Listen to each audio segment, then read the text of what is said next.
নারায়ণগঞ্জ বন্দর গাউসিয়া এমন একটি হাট রয়েছে যা অনেকেরই অজানা। আজকে আমি তুলে ধরার চেষ্টা করব এই হাটে কি কি পাওয়া যায়। আর এই হাটের লোকেশন হচ্ছে বন্দর কুতুববাগ দরবার শরীফের সামনে।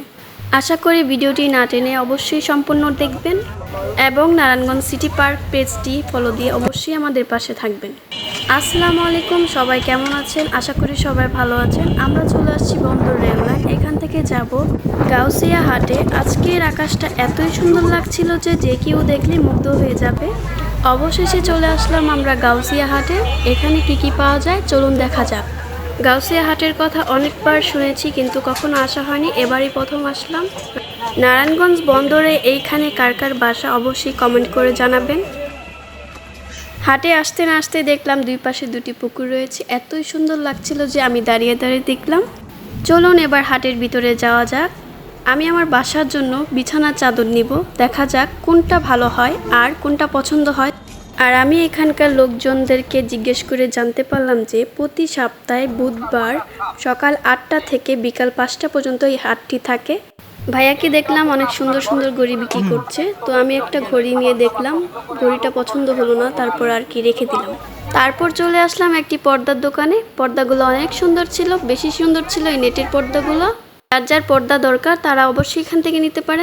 এরপর চলে আসলাম ফুলের দোকানে। ফুলগুলো অনেক সুন্দর ছিল, র্যাকটাও অনেক সুন্দর, দামটা একটু বেশি ছিল, এর জন্য আর নিলাম না, পরবর্তীতে আসলে নিব।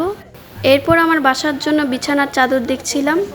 এই চাদরটি অনেক সুন্দর ছিল, আমারও পছন্দ হয়েছিল, কিন্তু উনি অনেক দাম চাওয়ায় আমি অন্য দোকানে চলে গেলাম। তারপর এই চাদর দেখে তো আমি আরও মহামুগ্ধ, আমার অনেক পছন্দ হয়েছে, এটাই দিয়ে দিতে বললাম, এটাই নিয়ে নিলাম। পছন্দের জিনিসটি কিনতে পেরে আমার অনেক ভালো লেগেছে। এখন আমি চলে যাচ্ছি অন্য দোকানে। তারপর একটি কসমেটিকের দোকানে আমি দেখছিলাম চেনগুলো।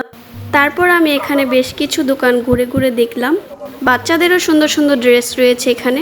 অবশেষে ঘুরতে ঘুরতে দেখলাম একটি ফুচকার দোকান, সেখানে আর দেরি না করে ফুচকার অর্ডারটি দিয়ে দিলাম। ভাইয়ার দোকানের নামটি ছিল বিল্লু পানিপুরি অ্যান্ড ফুচকা। এত মজা ছিল যে যা বলার বাহিরে। এরপরে দেখলাম এখানে একটি লেসের দোকান, আমি এখান থেকে কিছু প্রয়োজনীয় যাবতীয় জিনিস কিনে নিলাম। এরপর দেখলাম জিলাপির দোকান, এখানে রয়েছে জিলাপি, পাকোড়া, নিমকি, এখান থেকে আমি কিছু জিলাপি নিয়ে নিলাম। এরপর দেখলাম রাস্তার ধারে মশলার প্যাকেট বিক্রি করছে।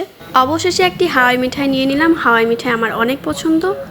আজকের ভিডিওটি এই পর্যন্তই, দেখা হবে নতুন কোনো ভিডিও নিয়ে। সবাই ভালো থাকবেন, সুস্থ থাকবেন, লাইক কমেন্ট করে পাশে থাকবেন। আল্লাহ হাফেজ।